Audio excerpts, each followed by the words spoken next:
세계적으로 가장 많이 팔리던 책 중에 브루스 윌킨스의 야베스의 기도라고 하는 책이 있습니다. 발간 즉시 100만 부를 넘어서고 그 기세를 모아서 뉴욕타임스 통계 최고의 세계 최고의 베스트셀러가 되었던 책이었습니다. 이 책은 성경에 나오는 야베스라는 인물을 통해서 축복받는 삶의 비결을 소개하고 있는 책인데, 인기를 누리는 것만큼, 명성이 있는 것만큼 사실 많은 비판을 받았던 그런 책이기도 합니다. 비판의 요지는 이것입니다. 성경에 나오는 수많은 기도 중에 야베스의 기도보다 훨씬 영감 있고 수준 높은 기도가 많이 있다고 하는 것입니다. 그런데 이 책은 마치 야베스의 기도가 최고의 기도인 것처럼 그렇게 소개하고 있다고 하는 것입니다. 그리고 또 하나님의 섭리는 사람에 따라 다양하다고 하는 것입니다. 그러므로 야베스의 기도를 하면 무조건 가난과 불행에서 벗어나서 물질적인 이 풍요를 누릴 수 있다고 하는 것은 하나님의 섭리에 대한 오해이면서 야베스의 기도를 마치 무속적인 주술적인 기도문으로 이해하게 한다고 하는 것입니다. 저도 그 책을 당시 읽어보았지만 이러한 그 학자들이나 뜻 있는 분들의 비평은 매우 정당하다고 생각합니다. 그러나 그럼에도 불구하고 야베스의 기도는 고통받는 그 야베스의 인생을 통해서 생생한 하나님의 체험이 담겨 있는 기도이고, 또 오늘 감당하기 어려운 시련 속에서 살아가는 사람들에게 큰 소망과 희망이 되는 기도인 것은 틀림이 없는 것 같습니다. 그래서 오늘은 재난의 시대를 힘겹게 견뎌나가는 이들과 함께 이 소망을 함께 나누고 싶었습니다. 오늘 말씀이 주는 정보에 의하면 야베스는 그 형제들 중에 가장 존귀한 사람이었다고 말하고 있습니다. 여기에서 존귀한 자라고 하는 것은 한 사회 속에서 특별한 존경을 받을 수 있을 정도로 삶의 모델이 되고 삶의 모범이 되는 사람을 얘기해 주고 있는 것입니다. 그리고 그 사회에 지대한 영향력을 주는 사람이라고 말하는 것입니다. 유대 전승에 의하면 야베스는 당대의 그 저명한 그 율법학자였다고 합니다. 그런데 믿음의 사람으로서 그의 삶이 얼마나 훌륭하고 탁월하고 아름다웠든지 그가 죽은 후 그가 살던 마을에 그의 이름을 붙여서 그를 기념할 만큼 두고두고 기념이 되었던 인물, 그가 바로 야베스였다고 하는 것입니다. 그러나 여러분, 야베스라는 인물이 처음부터 이런 사람은 아니었습니다. 처음부터 금수저는 아니었습니다. 그는 참으로 흙수저 중에 흙수저였던 사람이었습니다.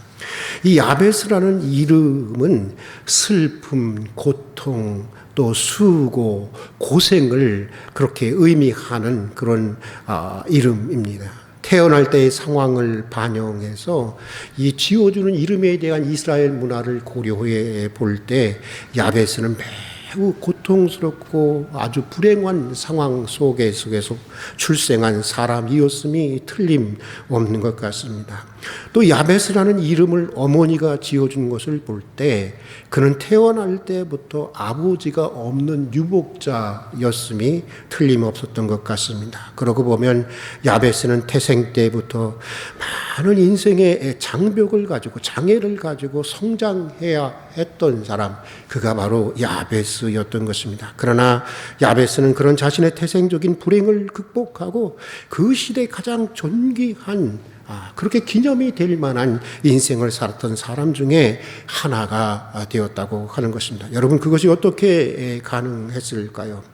이제 더 이상 개천에서 용이 날 수 없는 시대를 살아가고 있다고 하는 우리에게, 특별히 개천에서 살아가고 있는 우리에게 야베스의 인생이 시사하는 의미는 남다르다고 보고 있습니다. 물론 그가 그런 인생을 살게 된 데에는 아마도 남다른 노력이 있었을 것입니다. 좋은 성품도 있었을 것이고 참으로 피나는 인내도 있었을 것이고 또 자신의 삶을 그렇게 도와주고 그런 삶으로 인도해 준 아름다운 인간의 관계들도 있었을 것입니다. 그러나 오늘 본문이 야베스의 기도만을 소개하고 있다고 하는 것은 야베스가 자신의 태생적인 불행을 극복하고 존귀한 인생이 되는 데는 무엇보다 그의 기도가 결정적이었다고 하는 것을 말해주고 있는 것입니다. 다른 말로 하면 하나님의 은혜가, 하나님의 축복이 야베스가 그런 인물이 되는 결정적인 요인이었다고 하는 것을 말해주고 있는 것입니다. 그렇다면 야베스는 어떤 기도를 했던 사람일까요? 오늘 본문을 시브리 원문으로 보면은 야베스는 언제나 복에 복을 더해달라고 기도한 사람이었다고 하는 것입니다. 그냥 복을 달라고 기도한 것이 아닙니다. 오늘 우리가 번역한 성경에는 좀 그것이 강조되고 있지 않은데 성경의 원문에 보면 복에 복을 더해달라고 기도하고 있는 것을 보게 됩니다. 그냥 복을 달라고 기도한 것이 아닙니다. 복에 복을 더해달라고 기도했다는 것입니다. 그러니까 무슨 말이겠어요? 반드시 하나님 내게 복을 주셔야만 하겠다고 하는 것입니다. 복을 주시지 않으면 안 된다고 하는 것입니다. 복을 주실 때까지 나는 물러서지 않겠다고 하는 것입니다. 네, 자기는 복을 받아야만, 은혜를 받아야만 제대로 살아갈 수 있는 존재라고 하는 것입니다. 야베스의 간곡한 기도의 심정이 복에 복을 더하소서라고 하는 이 말에 묻어 있는 것입니다. 요즘 관상 기도니 뭐다 해서 침묵의 기도가 마치 최고의 기도인 것처럼 알려지고 있습니다. 그러나 그것은 기도에 대한 이해를 잘못된 이해라고 저는 이 분야를 연구하는 사람으로서 말할 수가 있습니다. 참된 기도가 무엇인지를 아는데 오랫동안 실패했던 영성가 이 장 프랑수아라고 하는 사람이 있습니다. 그분은 참된 기도에 대해서 이렇게 얘기해 주고 있습니다. 우리의 덕행에서 나오는 기도보다는 우리의 곤경한 심연 속에서, 곤궁한 심연 속에서 나오는 기도가 전형적인 그리스도인의 기도라고 얘기해 주고 있습니다. 기도의 방법은 그리 중요하지 않다고 하는 것입니다. 문제는 간절함에 있다고 하는 것입니다. 기도는 간절해야 한다고 하는 것입니다. 야베스는 그런 간절함을 가지고 하나님의 축복을, 하나님의 은혜를 구했던 사람이었던 것입니다. 창세기 32장 26절에 보면 야곱이 야복 나루토에서 하나님의 천사와 씨름을 하며 기도하는 내용이 나옵니다. 당신이 내게 축복하지 아니하시면 가게 할 수 없습니다. 끝까지 천사를 붙들고 매달렸습니다. 그래서 결국 야곱은 비록 하나님을 씨름의 대상으로 삼았던 것은 문제가 되었지만 야곱은 결국 축복을 받게 되었습니다. 사무엘하 7장 29절에 보면 다윗 왕도 복을 받기 위해 기도를 하고 있는 것을 보게 됩니다. 우리 같이 한번 읽어보도록 하겠습니다. 이제 청컨대 종의 집에 복을 주사 주 앞에 영원히 있게 하옵소서. 주 여호와께서 말씀하셨사오니 주의 은혜로 종의 집이 영원히 복을 받게 하옵소서. 우리 다시 한번 읽어볼까요?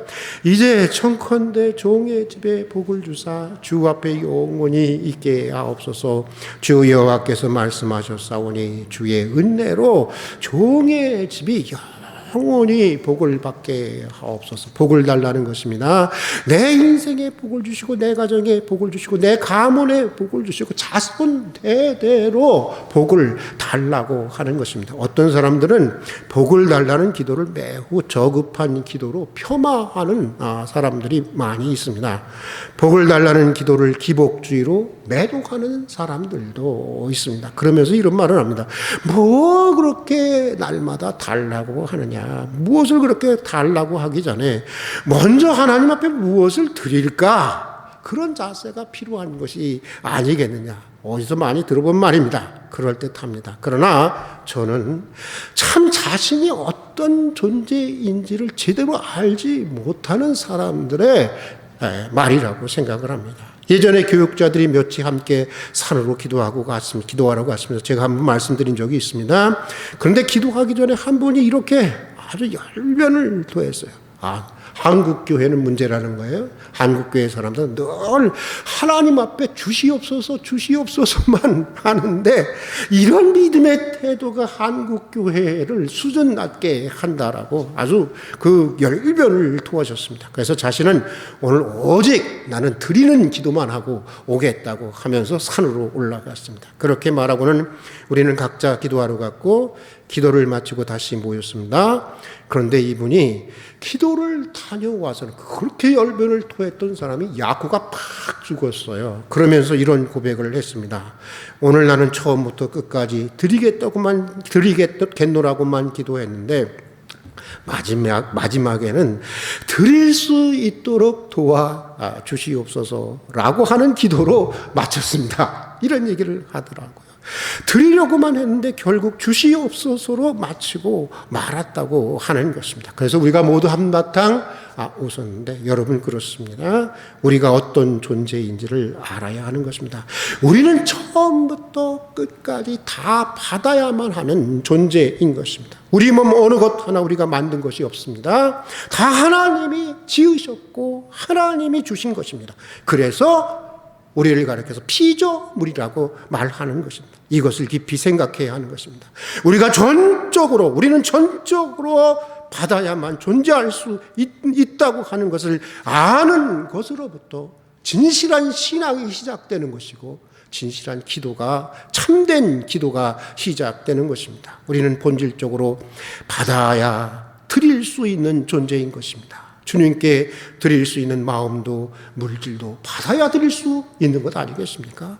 이웃과 나눌 수 있는 마음도 물질도 주님께 받아야 드릴 수가 있는 것입니다. 믿음도 달라고 하시고 소망도 달라고 하시고 사랑도 달라고 하시고 필요한 재물도 건강도 기회도 달라고 하십시오. 또 받은 것을 선하게 사용할 수 있는 마음도 달라고 하십시오. 혹여 하나님께서 여러분이 구한 대로 주시지 않는다면 주시지 않는 이유가 무엇인지 그 축복이 무엇인지를 깨닫게 해달라고 기도할 수 있기를 바랍니다. 무엇보다 먼저 하나님의 나라와 하나님의 의를 구할 수 있기를 바랍니다. 주님이 주실 것입니다. 믿습니까? 주님이 주실 것입니다. 후히 주님 째째한 분이 아니에요. 후히 주신다고 했습니다. 누르고 흔들어 넘치도록 주실 것입니다. 혹 하나님께서 다른 뜻이 있어서 우리가 기도한 대로 주시지 않는다고 해도 우리의 인생은 언제나 우리의 소원과 기대를 무한히 넘어선 하나님의 축복의 섭리 속에 인도함을 받게 될 것입니다. 그래서 결국 복을 달라고 기도했던 야베스의 인생처럼 복을 구하는 우리의 인생을 하나님은 존귀하게 세워주실 것입니다. 자, 또 오늘 말씀해 보면 야베스는 지경을 넓게 해달라고 기도했습니다. 요즘 말로 하면 좀 하나님 사업을 좀 이렇게 번창할 수 있게 해 주십시오 라고 하는 기도이겠죠. 여기서 지경이라고 하는 말은 사실은 구약시대에는 땅의 경계를 의미하는 것입니다. 야베스는 이스라엘이 가나안을 정복하고 여호수아가 12지파에게 그 땅을 나누어 주었던 시절에 살았던 사람이었습니다. 그러니까 지경을 넓혀 달라고 하는 것은 자기가 소유한 기업의 땅을 보다 더 넓게 이렇게 개척할 수 있게 해 달라고 하는 것입니다. 자신은 이미 주어져 있는 것에 안주하고 싶지 않다는 것입니다. 계속해서 내 인생의 새로운 지평을 확장해 나가고 싶다고 하는 것입니다. 더 열어가고 싶다고 하는 것입니다. 보다 의미 있고 가치 있는 인생이 되어보고 싶다고 하는 것입니다. 욕망이 아닙니다. 비전입니다. 여러분, 욕망과 비전은 다른 것입니다. 욕망은 악한 동기로 갖게 되는, 이기적인 동기로 갖게 되는 소원이라고 한다면, 비전은 선한 동기로 가지는 소원인 것입니다. 욕망은 자기 자신만을 위한 것이라고 한다면, 비전은 공동체 모두를 위한 것입니다. 욕망이 지배욕에 근거한 것이라면 여러분, 비전은 사랑에 근거한 것입니다. 욕망이 자기 만족을 목표로 한다면 비전이라고 하는 것은 하나님의 만족을 목표로 하고 있는 것입니다. 야베스는 비전의 사람이었습니다. 그래서 그의 기도대로 하나님께서는 그의 지경을 넓혀주시고 그의 인생을 참으로 그의 기도대로 존귀한 인물로 세워주셨던 것입니다. 그렇지 않고 그가 세속적인 욕망의 사람이었다고 한다면 설령 그의 지경이 번창하고 번영하고 넓혀졌다고 할지라도 그는 존경받는 사람으로 아마도 기념되지는 못했을 것입니다. 비전의 사람이 되어야 하는 것입니다. 욕망의 헌신을 벗어버리고 비전의 새 신을 신어야 하는 것입니다. 하나님의 선한 비전을 품고 기도해야 하는 것입니다. 하나님의 섭리는 사람에 따라 다르지만 야베스의 지경을 넓혀주시고 그의 인생을 존귀하게 하신 하나님께서 여러분의 인생의 지경을 넓혀주시고 여러분의 인생을 존귀하게 하실 것입니다. 자, 또 오늘 말씀해 보면 야베스는 환난에서 벗어나 근심이 없게 해달라고 기도했습니다. 요즘 같은 때는 정말 이 기도를 할 수밖에 없죠. 저는 교인들을 이렇게 생각하면서 야베스의 기도가 비록 최고의 기도는 아니지만 오늘 같은 시대에는 야베스의 기도를 가지고 저는 간곡하게 기도하고 싶어요. 제가 우리 고건사님 그 개업 예배 때도 야베스의 기도를 가지고 그 가게를 축복했던, 사업을 축복했던 이유도 거기에 있습니다. 그런데 여러분, 오늘 말씀에서 여기서 얘기하는 환난이라고 한 말은 이 킹 제임스 영어 성경에는 이불이라고 이렇게 번역하고 있습니다. 이불은 우리가 덮는 이불이 아니라 악이라고 하는 그런 뜻을 가지고 있는 말입니다. 그러니까 환난에서 벗어나게 해달라고 하는 것은 단순히 물질적이고 물리적이고 환경적인 어떤 불행한 환경만을 말하는 것이 아니라고 하는 것입니다. 그것을 포함해서 보다 더 근원적으로는 환난의 배후에 있는 악한 영의 역사에서 악한 영의 시험으로부터 벗어나게 해달라고, 건져달라고 하는 기도였던 것입니다. 시험에 들지 말게 하시고 다만 악에서 건져달라고 하는 예수님의 기도와 그 맥을 같이 하고 있는 그런 기도입니다. 저는 참 이 야베스라고 하는 사람이 얼마나 참 현실에 깊은 뿌리를 내고 있는지를 보게 되는 것 같습니다. 가만 보면 어떤 사람들은 땅에서 붕붕 떠다니는 사람들이 있어요. 현실을 무시하는 사람들이 있어요. 굉장히 관념적이고 좀 허영적인 그런 신앙인들이 좀 있습니다. 여러분, 우리는 하루를 바라보고 살아가야지만 우리의 발은 현실에 천착하고 현실에 깊은 뿌리를 내리고 있어야 하는 것입니다. 바로 야베스의 기도는 그것을 보여주고 있습니다. 왜냐하면 많은 사람들이 성공했다고 하는 바로 그 지점에서 오히려 더 큰 실패를 경험하게 되는 경우를 우리는 지금 주변에서 많이 볼 수 있기 때문입니다. 정상에 있는 정상이라는 자리에 올랐다가 여러분 추락하는 것은 날개가 없다고 하는 것처럼 여러분 그냥 그대로 추락하고 있는 사람들을 우리는 주변에서 많이 목격하고 있지 않습니까? 그래서 성경은 이렇게 얘기합니다. 선줄로 생각하거든 무엇할까 주의하라 넘어질까 주의하라. 여러분 그렇게 말하고 있는 것입니다. 깨어 있어야 하는 것입니다. 언제나 자신의 죄성과 자신이 얼마나 연약한지에 대해서 깨어 있어야 하는 것입니다. 야베스와 같이 하나님, 당신의 능력의 손길로 나를 도와주십시오. 나를 붙들어 주십시오. 악으로부터 내 삶을 지켜주십시오. 나는 언제든지 죄를 짓고 타락할 가능성이 있는 연약한 사람입니다. 나를 제발 도와주시고 건져주십시오 라고 기도해야 하는 것입니다. 여러분, 베드로와 12사도들이 십자가 앞에서 실패한 이유가 무엇입니까? 주님이 깨어있으라고 했어요. 근데 그들은 깨어있지 못했어요. 그들은 아주 장담했습니다. 나는 주와 함께 죽을 수 있노라고. 근데 어떻게 됐어요? 다 주님을 배신했어요. 주님은 아셨던 거죠. 너희들 참 연약한 존재야, 그렇게 얘기해도. 그 연약함에, 자신의 연약함에 깨어있지 못했기 때문에 그들은 결국 실패하고 말았던 것입니다. 그러나 야베스는 그러지 않았어요. 자신의 연약함에 늘 깨어있었던 사람이고, 자신의 연약함으로부터 붙들어 주시고 구해 주시기를 하나님 앞에 간절히 기도했던 사람이었던 것입니다. 하나님은 그런 인생에게 복을 주시고 또 그렇게 해야 주신 복을 우리는 지키고 누릴 수 있는 것입니다. 야베스는 바로 그것을 알고 있었던 것입니다. 사랑하는 교회 여러분, 혹시 지금 직면해 있는 불행한 현실이 운명처럼 고착화될까 봐 낙심하고 있는 분이 계십니까? 저도 그럴 때가 있어요. 내 주변에는 아무도 없고, 그쵸, 사실은 뭐 위로는 해주고 하지만 실질적으로 도와줄 수 있는 사람은 목사고 누구가 아무도 없어. 솔직히 얘기하면 내 주변에는 아무도 없고 오직 나 홀로 무거운 짐을 감당해야 한다고 여러분 좌절하고 낙심하는 분이 있습니까? 아무리 노력해도 나의 삶에는 특별한 희망이 없을 것이라고 인생 자체를 포기하고 싶은 분은 혹시 없습니까? 야베스의 인생은 단호하게 그것이 진실이 아니라고 말하고 있습니다. 우리에게는 하나님이 계십니다. 있습니까? 하나님은 우리 기도에 응답하시는 분입니다.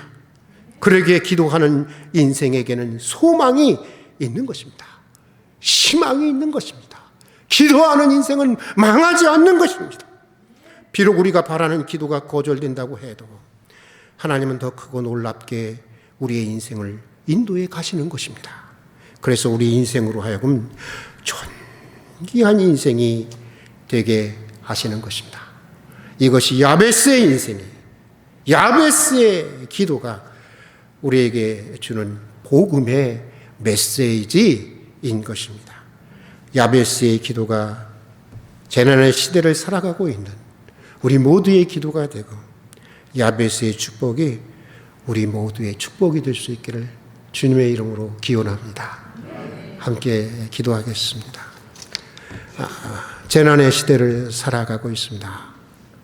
그러나 운명처럼 다가오는 시련 앞에서도 우리가 굴복하지 않는, 좌절하지 않는 믿음의 사람들이 되게 해 주시옵소서.